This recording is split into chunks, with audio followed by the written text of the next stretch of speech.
الحمد لله رب العالمين والصلاة والسلام على سيد الأنبياء والمرسلين أما بعد فأعوذ بالله من الشيطان الرجيم بسم الله الرحمن الرحيم بڑے الصلاة والسلام عليك يا رسول الله وعلى آلك وأصحابك يا حبيب الله الصلاة والسلام عليك يا نبي الله وعلى آلك وأصحابك يا نور الله۔ اہل اسلام کا ایک بنیادی نظریہ یہ ہے کہ اللہ نے سارے نبیوں کو اور سارے نبیوں میں ہمارے نبی صلی اللہ علیہ وسلم کو اختیارات عطا فرمائے، جس کا عنوان یہ ہے کہ اللہ نے اپنے محبوب کو مختار کل بنایا ہے۔ حضور صلی اللہ علیہ وسلم جس کے لیے چاہیں جو چیز حلال فرما دیں، جس کے لیے چاہیں حضور چیز حرام فرما دیں، اور جس کے لیے چاہیں حضور اسے جنت کا راہی بنا دیں کہ تیرے لیے جنت ہے، اور جس کے لیے چاہیں حضور اسے جہنم کی وعید سنا دیں۔ اسے کہتے ہیں اختیار۔ اللہ نے اپنے محبوب کو مختار بنایا، شرعی احکام میں بھی اور دیگر چیزوں میں بھی، کیونکہ حضور فرماتے ہیں، بخاری شریف کی حدیث ہے کہ انما انا قاسم واللہ یعطی، اللہ عطا فرماتا ہے اور میں تقسیم کرتا ہوں۔ تو حضور کو اللہ نے اس طرح اختیارات دیے۔ ایک صحابی ہیں جن کا نام ہے حضرت ربیعہ، وہ حضور صلی اللہ علیہ وسلم کے لیے تہجد کے وقت پانی کا اہتمام کرتے ہیں۔ ایک دن پانی وضو کے لیے پیش کیا تو حضور نے خوش ہو کے ان سے فرمایا، سل یا ربیعہ، اے ربیعہ مانگ جو مانگنا ہے۔ اب وہ صحابی تھے اور ان کا انتخاب کیسا، مانگنے کا بھی بندے کو ڈھنگ آنا چاہیے نا، کہ مانگنا کس سے کیا ہے۔ انہوں نے عرض کیا، حضور اسألوک مرافقتک فی الجنہ، میں جنت میں آپ کا پڑوس آپ سے مانگتا ہوں۔ حضور سے جنت کا سوال کیا۔ اب سوال کیسا عظیم ہے کہ ظاہر ہے سب سے پہلے تو ایمان پہ دنیا سے جانا ضروری ہے۔ انہوں نے اس ایک سوال میں یہ بھی مانگ لیا کہ میں دنیا سے جاؤں تو ایمان کی حالت میں، پھر جو جنتی ہے تو قبر میں تو اسے عذاب نہیں ہوگا۔ انہوں نے اس ایک سوال میں یہ بھی مان لیا کہ میری قبر بھی جنت کا باغ بنے، پھر جو جنتی ہے کل قیامت والے دن اس سے حساب نہیں ہوگا۔ انہوں نے یہ بھی مان لیا کہ کل قیامت کا حساب بھی مجھ سے نہ ہو، پھر جو جنتی ہے قیامت کی پیاس اسے نہیں ستائے گی۔ انہوں نے یہ بھی مان لیا کہ مجھے قیامت کی پیاس بھی نہ ستائے، حضور آپ مجھے اپنا جنت میں پڑوس عطا کر دیں۔ حضرت علی فرماتے ہیں، اور متعدد کتب حدیث میں یہ بات موجود ہے، المعجم اور امام طبرانی کی کتابوں میں، دیگر بہت سی حدیث کی کتابوں میں، حضور صلی اللہ علیہ وسلم کی عادت حضرت علی بیان کرتے ہیں۔ کہا کہ حضور کے پاس جب کوئی مانگنے کے لیے آتا، حضور نے اگر اسے عطا کرنا ہوتا، دینا ہوتا، تو حضور فرماتے نعم، جی دے دیا جائے۔ اگر نہ دینا ہوتا تو حضور یہ نہیں کہتے کہ نہیں ملے گا، نہ لا نہیں فرماتے، بلکہ خاموش ہو جاتے۔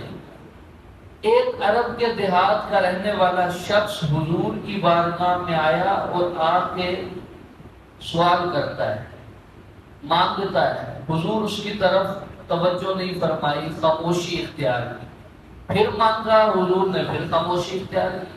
اس نے پھر مانگا تو حضور نے فرمایا سل ما شئت، جو مانگنا ہے، جو چاہتے ہو مانگو۔ کہتے ہیں جب حضور نے یہ کہا نا جو چاہتے ہو مانگو، تو ہم نے کہا اب یہ تو حضور سے جنت مانگے گا، حضور سے جنت مانگے گا۔ ہم بڑے خوش ہو گئے اور اس پہ رش کرنے لگے۔ کتنا خوش نصیب ہے جس سے حضور فرماتے ہیں جو چاہو مانگو۔ کہتے ہیں اس نے مانگا بھی تو کیا مانگا، کہتا ہے یا رسول اللہ مجھے ایک اونٹ عطا کر۔ حضور نے فرمایا دیا۔ فرمایا اور مانگو۔ اس نے کہا حضور کچھ سامان بھی دے دیں۔ حضور نے فرمایا دیا۔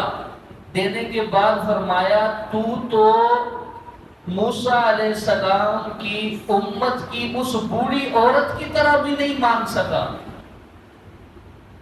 تمہارا سوال اس عورت جیسا بھی نہیں ہوا۔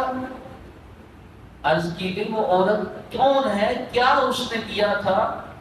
تو حضور فرماتے ہیں جب حضرت موسیٰ علیہ السلام دریا سے گزرنے لگے تو آپ کی سواریوں کا رخ پھیر دیا گیا۔ اللہ کی بارگاہ میں عرض کیا یا اللہ یہ کیا معاملہ ہے، ہماری سواریاں سیدھی نہیں جا رہی؟ تو فرمایا یہاں حضرت یوسف کا جسم مبارک دفن ہے، ان کی قبر ہے، یہاں سے جاتے ہوئے حضرت یوسف کا جسم بھی ساتھ لے جاؤ۔ اب حضرت موسیٰ کو پتہ نہیں تھا قبر کہاں ہے، لوگوں سے پوچھا، انہوں نے کہا ہمیں نہیں پتا، ہم میں ایک بوڑھی عورت ہے شاید اسے پتا ہو۔ بوڑھی عورت کو بلایا گیا، اس سے فرمایا کہ حضرت یوسف کی قبر کی نشاندہی کرو، ہم ان کا جسم مبارک ساتھ لے کے جانا چاہتے ہیں۔ تو اس نے شرط رکھ دی، اس نے کہا اگر آپ مجھے جنت میں اپنا پڑوس جس جگہ آپ رہیں گے وہیں مجھے بھی رکھیں گے تو میں بتاتی ہوں میری نشاندہی کی اجرت کیا ہوگی، اس کا میں کرایہ کیا وصول کروں گی، جہاں جنت میں آپ رہیں گے وہاں میں رہوں گی آپ کے ساتھ۔ حضرت موسیٰ نے فرمایا تو جنت مانگ لے، نبیوں کا مقام تو الگ ہے، انہیں تو الگ جگہ بلند مقام ملیں گے، تم صرف جنت مانگ لو۔ اس نے کہا نہیں، بتاؤں گی تو میں تب کہ جب آپ مجھے وہ جگہ دیں جہاں آپ رہیں گے، میں بھی وہیں رہوں گی پھر بتاؤں گی۔ اب اللہ نے حضرت موسیٰ کو وحی فرمائی، موسیٰ جو یہ کہتی ہے مان لو، تمہارا کیا نقصان ہے؟ اللہ کے نبی نے ان سے وعدہ کیا جنت میں جہاں میں رہوں گا وہاں تم رہو گی، تو اس نے حضرت یوسف کے قبر کی نشاندہی کی۔ حضور نے فرمایا تو اے عرب کے دیہاتی اس بوڑھی عورت جیسا بھی نہیں ہوا، اس نے جنت میں وہ جگہ مانگی جہاں موسیٰ ہوں، اگر تم بھی یہی جنت مانگ لیتے تو تمہیں وہ بھی عطا کر دیتا۔ تو یہ حضور کا مقام ہے، مانگیں گے مانگے جائیں گے، منہ مانگی پائیں گے، سرکار میں نہ لا ہے نہ حاجت اگر کی ہے، تو یہ حضور کا در ہے، یہ حضور کا در ہے جہاں جو مانگو جھولیاں بھری جاتی ہیں، حضور سے مانگو تو یہ شرک نہیں ہوتا، اگر ہوتا تو صحابی عرض کرتے یا رسول اللہ یہ تو شرک ہو جانا تھا، آپ سے مانگیں گے، لیکن انہیں بھی پتا تھا دیتا رب ہی ہے لیکن محبوب تقسیم فرماتے ہیں، تو اللہ نے اپنے محبوب کو اس طرح اختیار دیا۔ ایک آخری بات سنیں، مسلم شریف کی حدیث ہے کہ ایک جنگ سے واپسی پہ حضور صلی اللہ علیہ وسلم نے فرمایا پانی تلاش کرو، بیابان علاقہ ہے، حضرت علی کی ڈیوٹی لگی، وہ تلاش کرنے کے لیے نکلے، کافی دور جا کے عورت ملی جس نے اپنے سواری پر 2 مشکیزیں لادے ہوئے ہیں۔ حضرت علی نے فرمایا یہ پانی کہاں سے لائی ہو؟ اس نے کہا بہت دور سے لائی ہوں، اگر آپ وہاں جائیں گے تو پیاس سے مر جائیں گے، بہت دور ہے۔ حضرت علی نے فرمایا مجھے اسے پانی دو، اس نے کہا نہیں، میں تو اپنے بچوں کے لیے لے کے جا رہی ہوں، تمہیں نہیں دوں گی۔ حضرت علی نے فرمایا چلو ایک کام کرو، تم ہمارے ساتھ چلو، ہم تمہاری عزت کا بھی خیال رکھیں گے، تمہارے سامان کا بھی، تمہیں کچھ نہیں ہوگا۔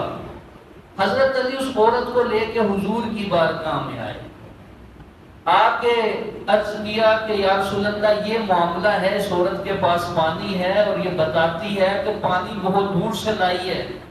حضور نے فرمایا اگر تم اجازت دو ہم تمہارے مشکیزوں سے پانی لے لیں، اپنے جانوروں کو پلا لیں، اپنے مشکیزیں بھر لیں، اور تمہارے مشکیزوں سے ایک بوند بھی پانی کم نہ ہو تو تم راضی ہو؟ وہ حیران ہو گئی کہ یہ کیا ہو سکتا ہے کہ جانور بھی پی لیں، انسان بھی پی لیں، یا اپنے برتن بھی بھر لیں اور میرے پانی سے کچھ بھی کم نہ ہو، یہ کیسے ہو سکتا ہے؟ اس نے کہا مجھے تو کوئی اعتراض نہیں، آپ لے لیں۔ حضور صلی اللہ علیہ وسلم آگے بڑھے، مشکیزے سے منہ میں پانی بھرا، پانی اپنے منہ میں گھمایا، گھما کے پانی مشکیزے میں واپس ڈال دیا، پھر فرمایا جس نے جتنا پینا ہے، جانوروں کو پلانا ہے، برتن بھرنے ہیں، سب لے لو۔ پورا قافلہ صحابہ نے پانی بھر لیا، پی لیا، اور حضرت علی کہتے ہیں اللہ کی قسم ہے ایک قطرہ بھی پانی اس کے مشکیزے میں سے کم نہیں ہوا ہے۔ وہ عورت بڑی حیران، اسے عزت کے ساتھ روانہ کیا گیا، اپنے علاقے میں پہنچی، بتایا کہ میں نے تو یہ معاملہ دیکھا ہے، وہ ایسے نبی ہیں اللہ نے انہیں اتنا نوازا ہے، اتنا عطا کیا ہے۔